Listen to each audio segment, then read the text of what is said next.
Welcome to the Global Discussions with creatives, leaders, and thinkers. My name's Simon Hodgkins, and today I'm joined by Tim Lewis. You're very welcome to the podcast, Tim. Let's begin by asking you to tell us a little bit about yourself and what you do. Well, tempted as I am to answer, it's classified, and then throw you off completely. No, who am I? I am somebody who's been working for themselves for about 8 years now, and it's a long and interesting journey, I suppose. So I was widowed in 2011, and I was working in IT at the time. So I was kind of just financial IT, financial system, one of the biggest financial systems in the world I work on, but that's a whole nother story. And I decided that I was going to try and do IT contracting was my initial idea, very limited aims. So I quit my job. And then during my notice period, I read this book about self-publishing and writing books. And I thought, I'll give that a go. I've got enough. I've paid off a mortgage. I can so I wrote 3 time travel novellas in 2014. So Timeshock, I Want My Life Back was the first book, which sold, I was looking at the figures, it sold about 4,000 copies over the years. A lot of them are for free though, so it's not quite as good as it sounds. And then I got really into trying to work out how to actually sell books and do stuff. And I also got very much into the self-publishing movement. So I created the Begin Self-Publishing podcast and got very into podcasting and going to conferences and things like that. And I also got very into marketing to the point where I probably do more social media and other stuff than I do writing. I haven't written a book since 2019, but that was about social media and networking. So now what do I do? Well, I've run 2 live shows. So one of them's on Amazon Live, which is Book Chat Live. And the format of that show is that I interview a guest and ask them about their favorite books. And that goes live onto Amazon.com in the US. So not many people know, but Amazon themselves have got a live stream platform. And the advantage for me of that is I can put the books at the bottom, and if somebody buys them, I get like 2% of the money from the book. The other show I run with a co-host in San Diego is Oh No, Not Another Live Show, and that's a variety show. How not to do a live show if you want to make money, but great fun, which is where we interview people from all sorts of backgrounds. So this week we had a guy on, he was talking about how he was getting his son through college football education, getting himself a place there. I think the week before we had a health coach on, and the week before that we had a woman who'd trance-channeled a book. So the spirit guides had told her how to write the book. So we do all sorts of stuff there. What other things do I do? I've also got a travel YouTube channel about my travels in the US. I'm in the process of visiting all 50 states in the US and at state number 47 at the moment. So that's actually going to be coming to an end. And I've got a massive backlog of video that I'm going to create about that. And I also help people to do self-publishing and also how to create podcasts and that kind of stuff. So I do a lot of things. So I threatened to take 20 minutes to talk, but I haven't taken quite that long. Well, thanks, Tim. And I don't know how you fit all those activities in. No, I don't know. So traveling around the States, let's start there. Yeah. What possessed you to decide you were going to visit every state? You've obviously got a passion for that. You love travel, hence your YouTube channel. So where does all that come from? Well, it kind of organically grew. Like many things in life, you kind of end up down a path and it just makes sense. So the way that I ended up traveling to all 50 states was I was constantly going every year to Social Media Marketing World, which is like the biggest social media marketing conference, which is in San Diego every year. So I was going to San Diego, and now I don't like sleeping on planes. So one way that I worked out that I could stop having to do that was that I would fly to New York or Boston or somewhere on the East Coast that had a morning flight to London Heathrow, so I didn't have to sleep on the plane. So I was already used to breaking up my trip. So I'd fly to like Boston or somewhere, stay a few days, and then fly to San Diego, and then fly back, and then do a morning flight in the morning, stay overnight, morning flight, and fly back to the UK.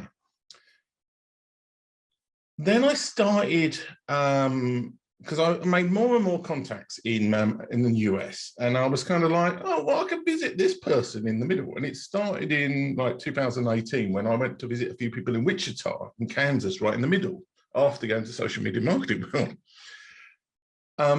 And it kind of like, so, and then I also started going to other conferences in the US, in other states. So podcast movement keeps moving around every year. So this year it's in Denver. So I'm going to do Colorado this year as one of the probably the penultimate state I do.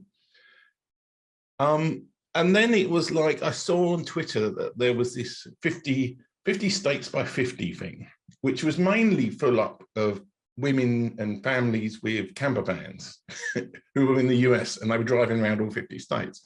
And I'm like, well, I've done like 13 odd states now. I could do that.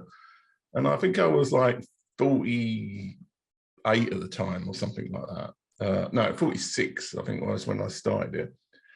Now, I haven't actually been able to do 50 by 50 because of this small pandemic thing that got in the way. But I think I will do 50 states by 51. So, and it's interesting to have some structure to a travel experience.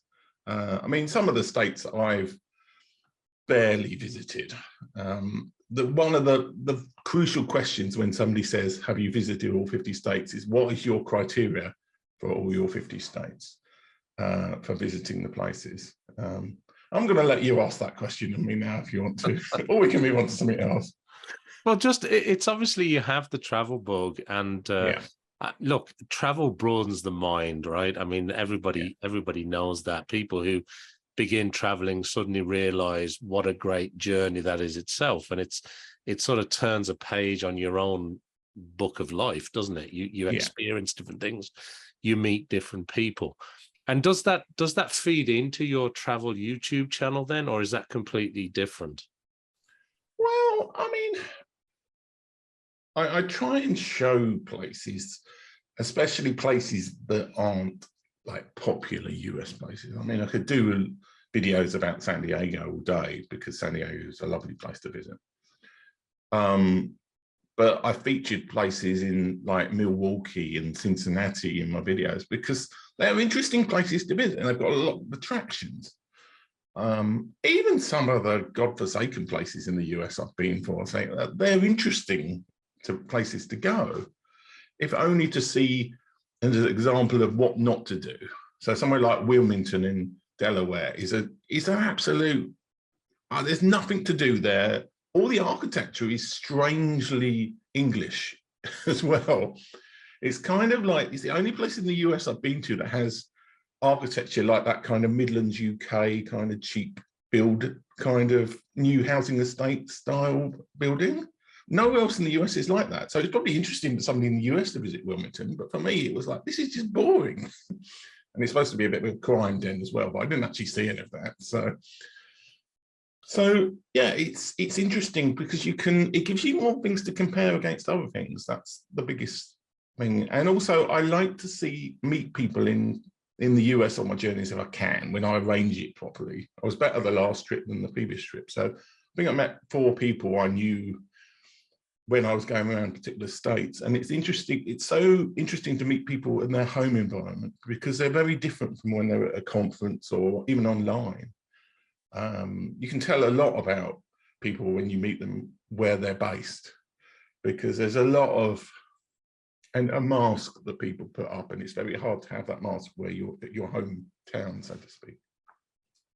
And tell me, Tim, the other thing I want to ask you as well, which is kind of related, because it's in this content publishing world that you're in.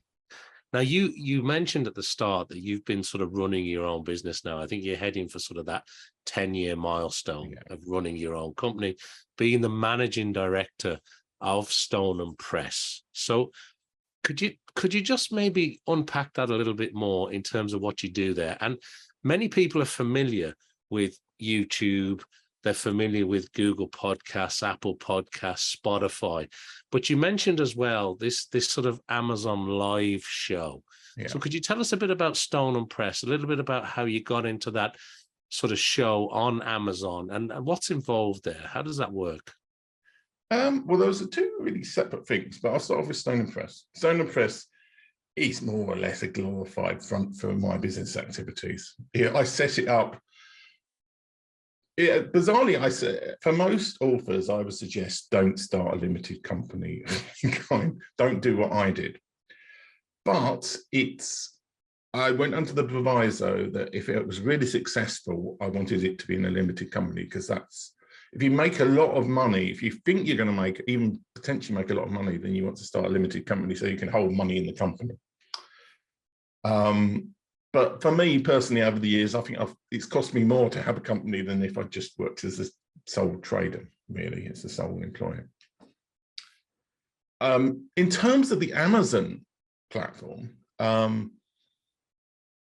because I'm on social media all the time and I keep up with a lot of the trends of things that go on, I heard about there's the Amazon Influencer Program, and I was able to get in to the Amazon Influencer Program when it still allowed Twitter followers. So I've got like 19,000 followers on Twitter.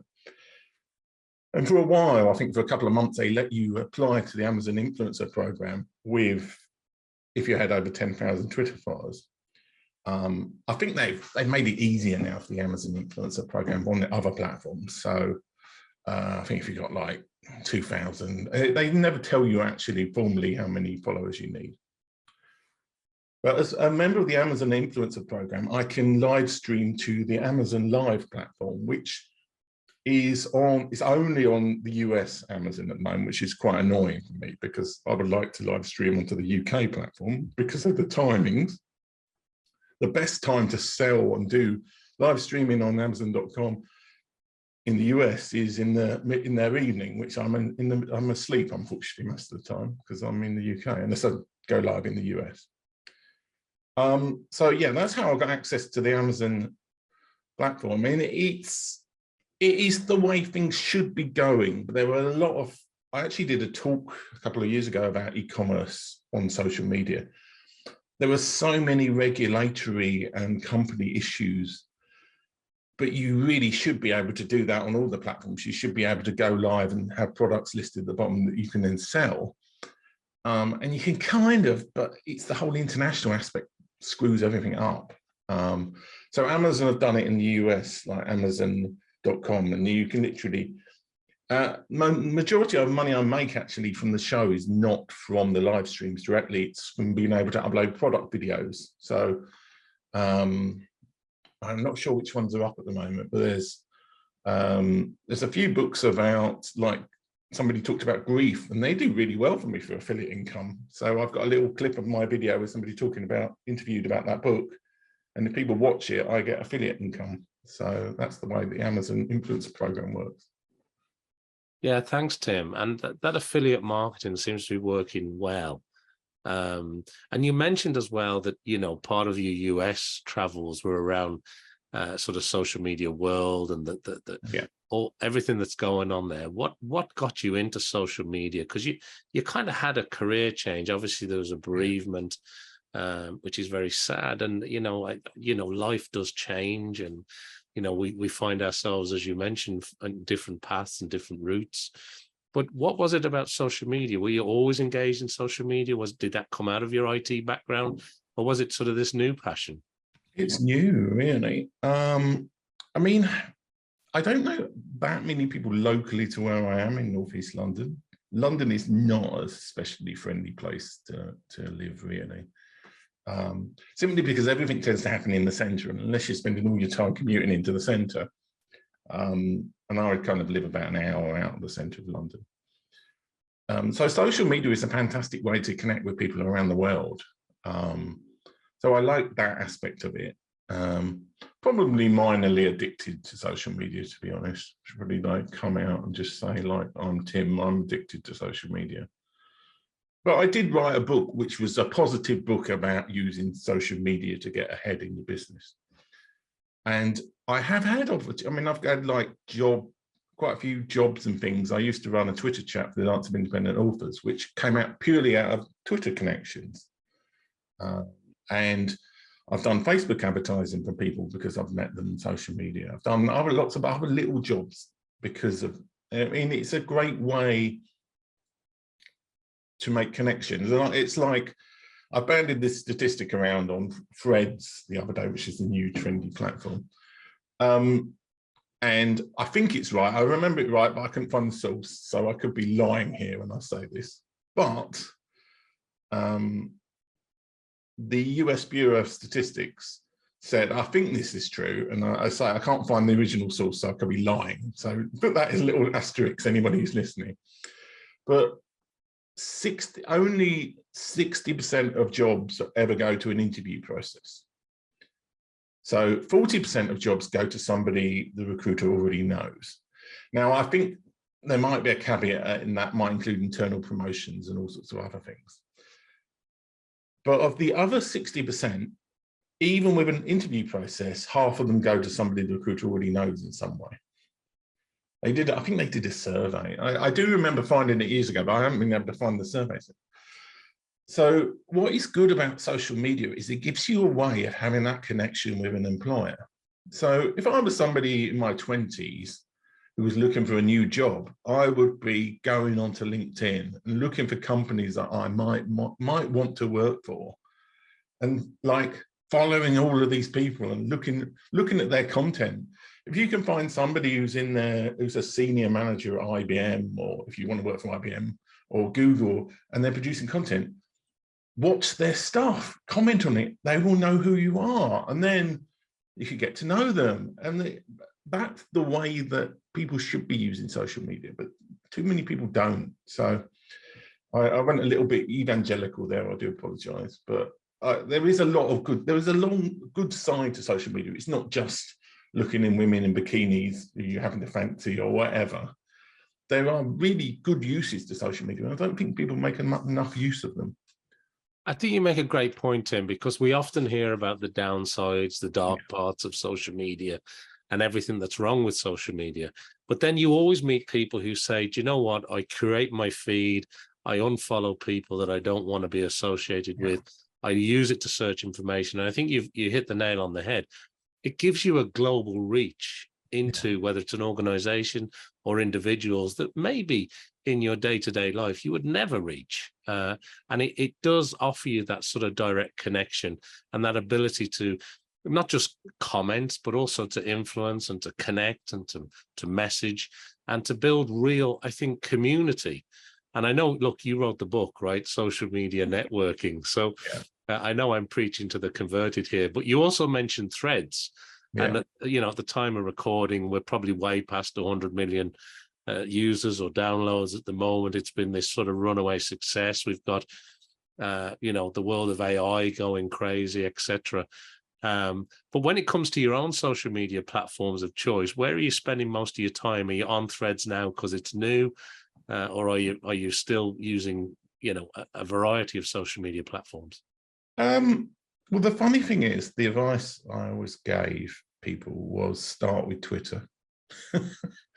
Now, Twitter has gone a little bit to the dogs lately, mainly because of Elon Musk buying it. And it's not a political thing. A lot of people have got a political issue with Elon Musk. I haven't got my problem with Elon Musk is that he's clearly trying to make his money back from the platform. He's borrowed so much money to buy Twitter. And he's been taking functionality out of free Twitter and moving it behind the blue checkmark thing that you have to pay for. And I really don't like that at all. So there was like Twitter Media Studio, which was a fantastic thing where you could embed images, videos into Twitter and have a call to action link. And I use that a lot. And then they've just taken it, like, and TweetDeck they've taken and now put behind, like, so I'm more using Threads now than I'm using Twitter. It's still very much the jury's out on Threads, because At the moment, it's very limited. Date of recording, it's very limited functionality-wise. You can't search for anything apart from users. You can't, there's no hashtags. I'm not sure that's a bad thing. And the general atmosphere is very good, though. They've curated it very well. The default algorithms think so you can have conversations, and you've not got such the risk of some random person getting offense to whatever you're saying, like that can happen on both Twitter and Facebook. Have got this problem. Like, you can get people who get upset because you use a word in a way they don't like or whatever. I mean,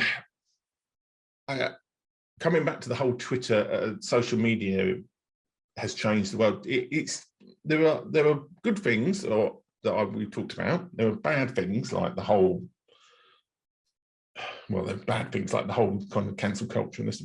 There's lots of very neutrally things that change, which I think people don't understand, as in, you were saying about community and interest. So in the past, let's say you've got some weird interest in painting your foot red. So I'm not going to say, I hope you haven't got an interest in painting. Maybe you have. I'm not going to be judgmental if you have. In the past, you would have just thought, I'm a weirdo. I'm not going to talk to anybody about the fact that I like painting my foot red at the weekend. Now, you can go onto social media and type red foot painting, and then you could probably find a community. There's going to be other people in the world who do that. So there's lots of, it's good in a way in that marginalized groups can now find other people in their community, wherever they are in the world. So people previously who were kind of ostracized, they've now got an outlet. But it's also bad on people with the slightly more, well, I mean, you can see it with minor attracted people, let's say, to use the politically correct. But some people with more negative, socially negative things can also find other people in the world.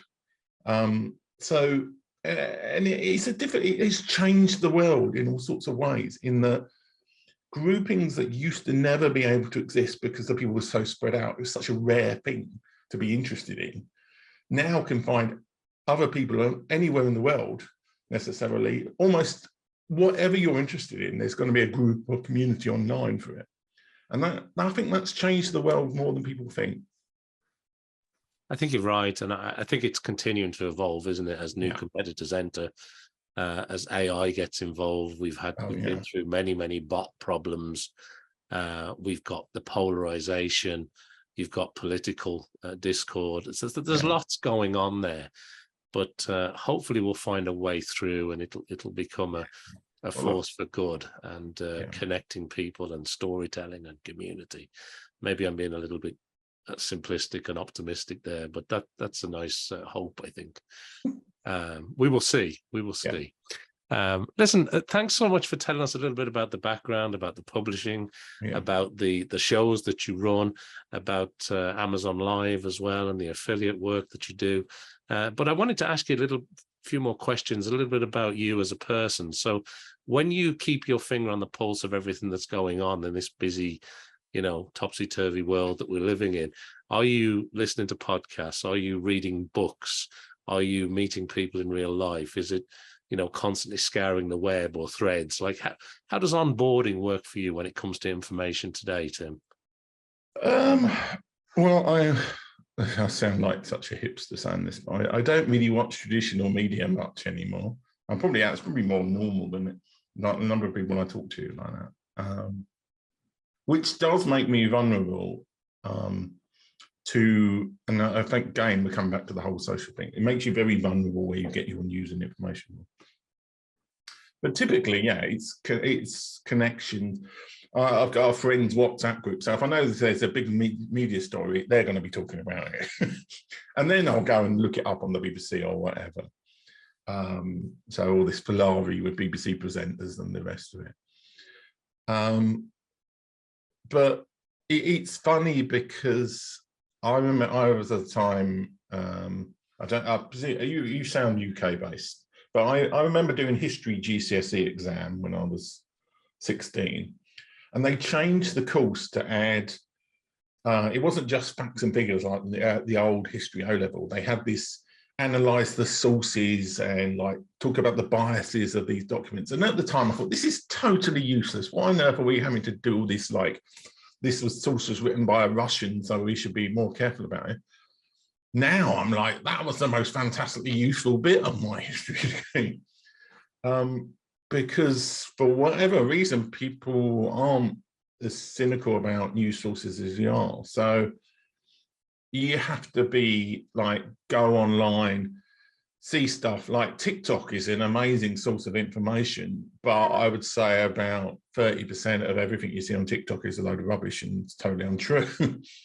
But that 70% can be fantastic as a way of finding out things to look on other platforms for. So yeah, I do get a certain amount of news from TikTok. Twitter's very good for finding trends and things around, but they really shouldn't be what you take if they are the steering you towards things to look at potentially. But YouTube, I spend a lot of time looking at sources on YouTube. I try and read books across the political spectrum. It's always hard to do because we end up drifting one way or the other usually, but I'm trying like throwing left-wing books here and throwing some right-wing books here and like see how it goes. I'm like everybody struggling to find a good way of actually, and I'm very suspicious of like aggregators and people who claim to be the neutral source because they're usually not. I've seen that quite a few times on YouTube where people are like, oh, we give it as it is. And it's very clear that they've got a bias. They just aren't aware they've got a bias. So yeah. And it usually soft left usually is the bias, but then they see some sort of quite hard right ones who think they're totally unbiased as well. So it's like, yeah, it's always quite hard to tell. Yeah, I mean, as you're talking, I don't think it's unusual that a lot of people, or at least a segment of people, are not as glued to traditional media as they were in the past. And I think some of the institutions that people would have held dear historically have found themselves in a lot of hot water, or being questioned more and more in today's environment where there are multiple sources of information and normally multiple opinions on that information. So I don't think you're alone in that viewpoint. However, I do hear you when you say it's not easy. It isn't easy because it's not as simple as saying, well, I'll just get 2 or 3 sources of the story, because there's an awful lot of bias in there. There's an awful lot of opinions, etc. And you know, getting to the facts is something that's getting harder and harder.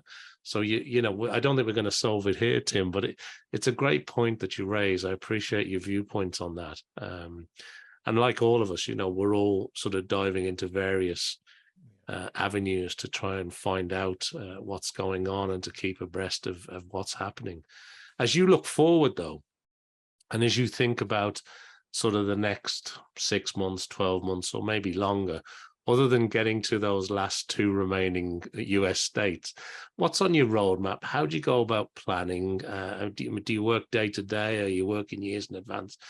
How do you sort of go about that kind of work? I'm dreadfully chaotic, to be honest. Well, actually, I'm not. I am in some areas. In terms of like week to week doing show work, I have like Trello lists of all the tasks and things I should do. The trouble is sometimes I do skip doing it. It's funny, when I was in IT, I was dreadfully dismissive of operational people because I worked in like software development and a little bit of support and management. But the operations people have these checklists of things they do, and you go this. And I was like, oh, do you need that?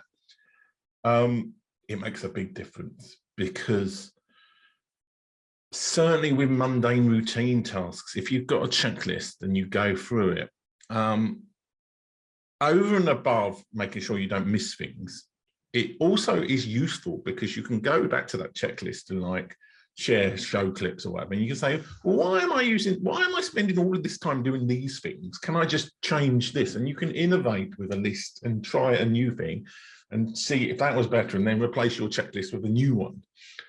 And that works very well for day-to-day tasks. In terms of the longer planning side of things, yeah, I'm a bit chaotic, really. I've got a calendar. I use Google Calendar. And I also got Google Tasks, so I keep failing to properly work out how to use that. So I work out in terms of what I'm doing. So if I'm planning a trip to the US, I will plan that like 3 to 6 months ahead. And I've got like in front of me, I've got a little printout of my next trip and where I'm going, and I've got it like printed on the days.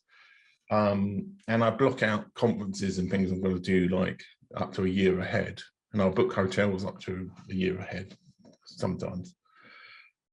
In terms of the rest of my business, no, it's all quite chaotic, really. Show booking, I use Once Hub, which is kind of equivalent to Calendly and all the rest of them. Having a booking system is really useful. But no, I'm not a great example of how to do long-term planning. I probably should be, because I was very into like agile methodologies and things when I was in IT development, but it's a lot easier to manage other people doing stuff than to manage yourself. And I think that is one of the hardest skills to learn as an entrepreneur or a solopreneur or whatever you want to call it. Managing yourself is actually harder than managing other people. Well, I appreciate your transparency, because you're right. I mean, when it comes to producing regular shows that you're doing, a number of regular shows, there has to be some kind of process. Now, I suppose once you've been doing them for a long time, a lot of that becomes automatic. You kind of know what you're doing. But you still have to have that workflow, that process. You know what needs to be done on a certain time. And I think we all struggle from time to time in terms of being, more organized or more better at managing our time or whatever. And I mean, one of the things I wanted to ask you, and you've kind of answered some of it here already, but it was about people who want to produce their own shows. If you had any advice for people or things that you wouldn't do, maybe, because producing shows on a regular, consistent basis, it's not easy, and it does take a lot of time and effort, doesn't it, Tim?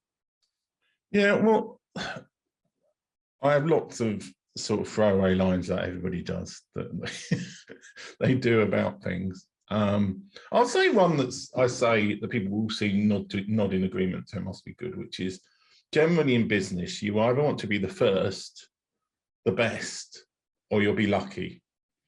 Those are the 3 ways to be successful. So one of the reasons why I'm on Threads at the moment is that it's one of the 30, admittedly, I was a bit disappointed to find I was 750,000 person on Threads, which is like, I applied for an account as soon as it came up on my phone that I could have the app. I was in this waiting list thing. So that's one way that you can be, and it's true with content as well. You can be, if you're the first person to talk about AI on Threads or something, or like some ChatGPT, or you probably want to pick like Bing AI or something, not like, don't pick the main one. If you're the first podcast or content on that show and people are searching for it and really interested, you can do really well. And your show doesn't have to be that good. It doesn't.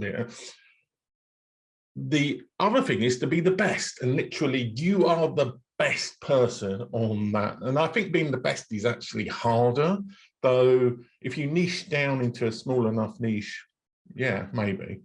So like the best AI for Irish government or something, I don't know, like some bizarre, really, really narrow thing. And if there's enough people searching for that, it's good. The other bit of advice I give for content creators is whatever schedule you think you can do the next one down. So if you think you can do a daily show, do one every 2 days. If you think you can do one every 2 days, do a weekly show. If you think you can do like once a month, then probably don't do the show. Though you can do what I'm like, the Book Chat Live at the moment is on out of season, and it was actually a hard sacrifice to do, to stop booking guests for Book Chat Live during the summer. But I've just got so much other stuff, and look, mainly with the YouTube, I've got a big backlog with travel YouTube videos to create. So I've always done Book Chat Live in seasons. So I stopped the season. I'm going to start a new season in September. So that's one way to kind of work around it. But whatever schedule you think you're going to have with a live show and you can do, you almost certainly need more time than what you think you are. Unless you're prepared to throw money at the problem. I mean, if you're prepared to pay other people to do everything for you, then you could do a lot of shows and you could produce a lot of content. I think that's sage advice, Tim. I mean, I think for content creators listening to this episode, you know, just that simple advice of, if you think you're here, just knock it down to the next notch. I think that would save so much pain and, you know, suffering along the way. I think it's great. It's simple advice, but it's so true, isn't it? And it helps you form that consistency then of output, doesn't it? And to some degree maintain that level of quality that you're talking about.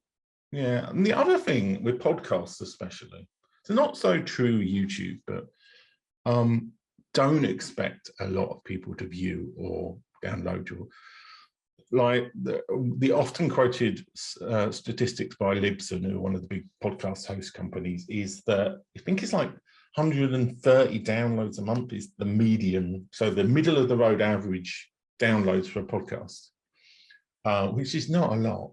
It's really not a lot.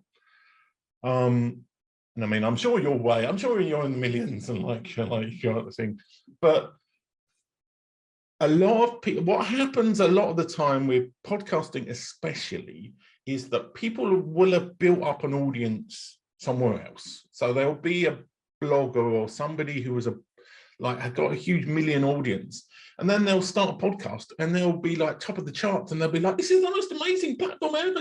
Everybody should start a podcast. And it's like, well, podcasting isn't really a growth medium unless you're the first. If you do the first show on something, yeah, you can grow. But podcasting especially, because most people tend to listen to about 6 or 7 podcasts. So for them to listen to your show, they need to either stop listening to one of the other ones, which could happen because the other podcaster could stop, or you need to bring brand new people to podcasting to listen to your show. So that's the other thing, where if you're on YouTube, you will get search as well. So that's why I always kind of suggest people, if you're starting a podcast, put it on YouTube as well, because YouTube is more of a growth platform, where something like Apple Podcasts, unless you're, say, the first podcast in that subject, your chances are you're going to have not especially high download figures. Doesn't mean it's not a worthwhile activity to do, especially if you're in a business where you can make a lot of money per client, in which case a podcast, even with like 100 downloads, if 90 of those people are buying your £1,000 a month product, who cares? You only get 100 downloads. That's the thing. So yeah, I mean, that's, I suppose, the other myth to thing is that podcast, you would get millions of people instantly downloading your show, because most of the time that doesn't happen. And people can get depressed about that because they get spun some story that they're going to get 10,000 people listening a week, and that's probably not going to happen for most podcasters. Yeah, and I really like what you said about YouTube being a growth platform, because a lot of people forget, don't they? It's the second largest search engine in the world. And a lot of podcasters have suddenly realized that they need to put out video versions of their podcast and not just the audio versions. And then, of course, in today's world, you've the opposite view on that, which is some die-hard podcasters think it's an audio-only medium. But even Spotify now has video podcasting, and it is a changing world, and it is about growing your audience over time, whether that's one person at a time or several hundred or several thousand people at a time.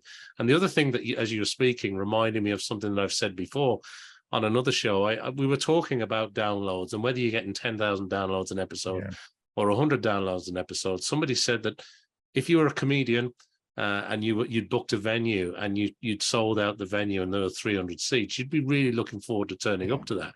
It's a little bit like what you were saying. If you've got 100 people listening, but you've actually got an engagement with one of them that's real value, then the ultimate size of it, you don't have to be Beyonce or Jay-Z or, getting these multi-million-dollar downloads.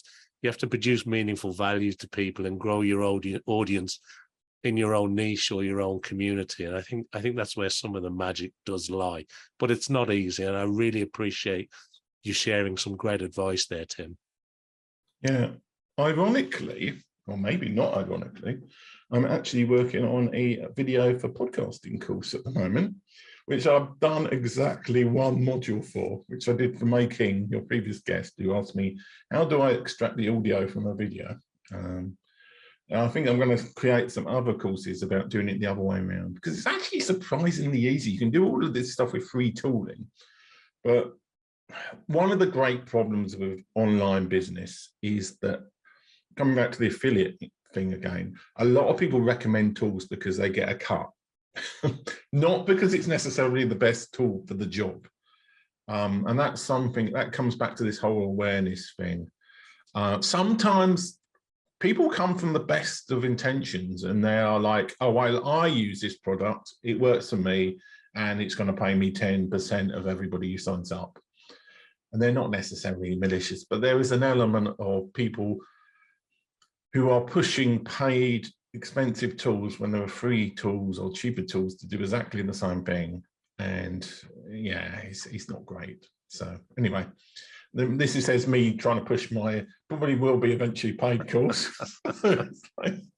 Yeah, there's a lot of courses out there, but if you get the right course and it helps you move forward quicker, there's a lot to be said for getting a course that helps you do that. Look, finally, before we run out of time today, Tim, is there anything else you would like to share with our worldwide audience today? And secondly, and obviously importantly, if people want to find out more about all your shows and all the great work you're involved in, where do you want to point people to? Well, I'm Stoneham Press so that's Stone Ham as in the meat stuff, press as in pressing down. And I'm on that on Threads, Twitter, Instagram. I have got a Facebook page, but I very rarely look at Stoneham Press Facebook page. And stonehampress.com is where it's in. In terms of a final message, I suppose what I would say is that even though I'm probably somebody who's not made huge amounts of money from being self-employed business person the last 10 years, I still have absolutely no interest in going back to full-time employment. And that's because I think in today's world, you have to have some knowledge of online business in general, because it gives you so much more freedom and flexibility.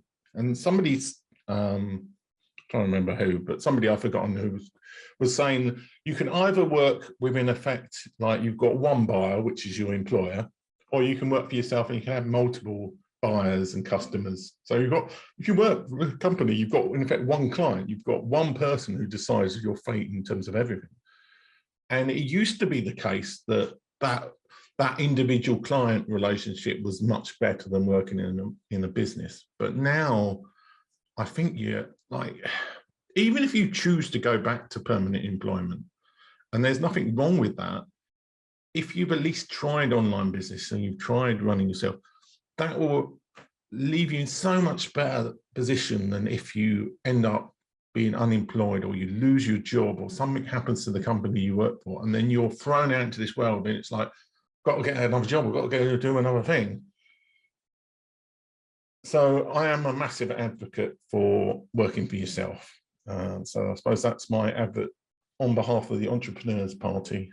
Put a political broadcast message up there on your screen. Well, Tim, I think that's certainly food for thought. Yeah. And it also brings us really nicely to the end of our episode today here on the Global Discussion. So thank you to everybody who's been watching or listening to us around the world. Make sure that you follow, like, subscribe, do everything I need you to do to help support the podcast. And I hope that you'll join me back here to listen to some more discussions with creatives and leaders and thinkers. And thank you to Tim. It's been great to catch up with you today, my friend.